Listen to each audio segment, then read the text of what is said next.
नमस्कार दोस्तों, आज हम आपको सुनाने जा रहे हैं एक पौराणिक कथा, समुद्र मंथन की कथा। तो चलिए शुरू करते हैं।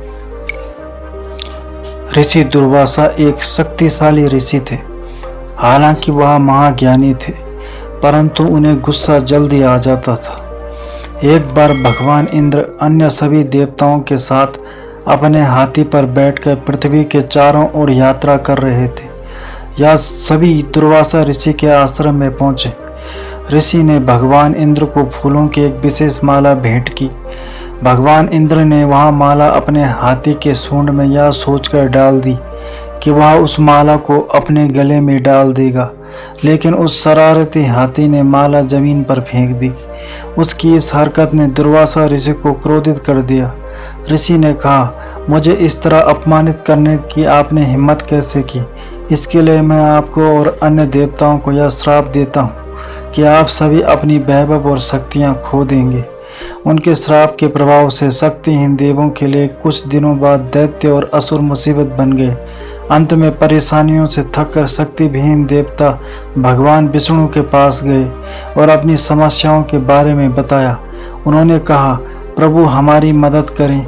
अगर यह लगातार जारी रहा तो शीघ्र हम सब दैत्य और असुरों द्वारा मार डाले जाएंगे। भगवान विष्णु ने कहा, आप सभी को मिलकर समुद्र मंथन करना चाहिए। उस मंथन से निकले हुए अमृत से ही आप सभी अपनी शक्तियों को पुनः प्राप्त कर सकेंगे, परंतु इस कार्य के लिए आप सभी को दैत्य और असुरों की मदद भी लेनी पड़ेगी।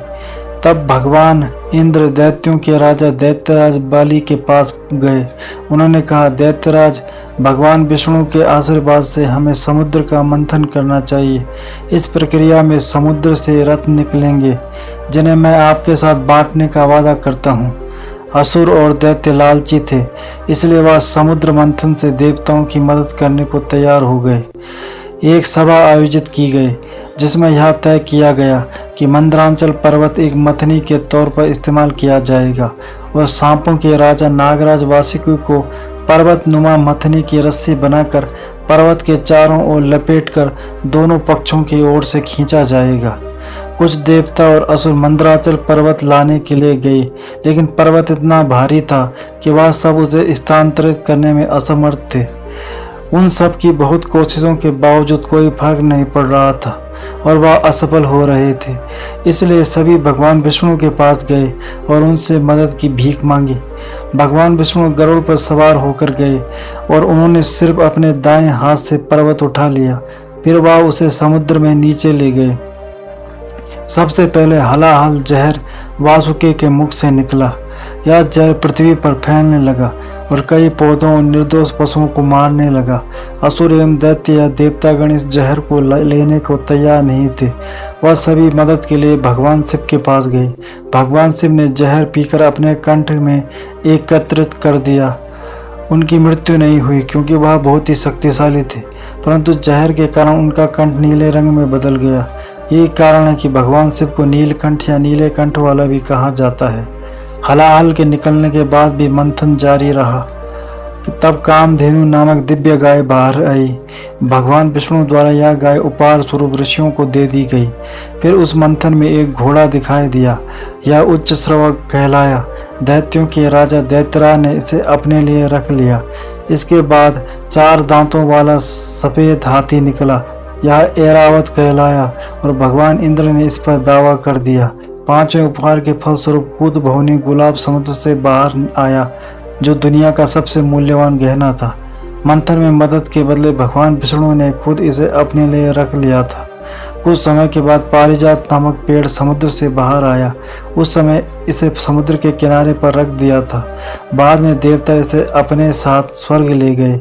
इसके बाद रंभा नामक एक सुंदर युवती प्रकट हुई और उसने खुद निर्णय लिया कि वह आंशिक रूप से धरती और आंशिक रूप से स्वर्ग में रहेगी।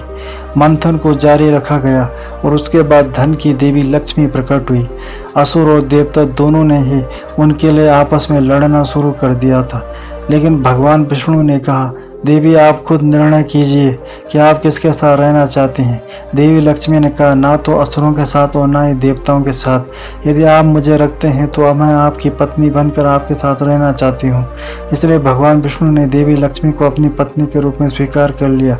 उसके बाद वारुणी नामक मदिरा निकली जिसे असुरों ने सहर्ष स्वीकार कर लिया। आखिर में देवताओं के चिकित्सक धन्वंतरी अपने हाथों में अमरता का अमृत ले उत्पन्न हुए। सभी दैत्य असुरों और देवताओं में लड़ाई शुरू हो गई कि किसे अमृत का बड़ा हिस्सा मिलेगा।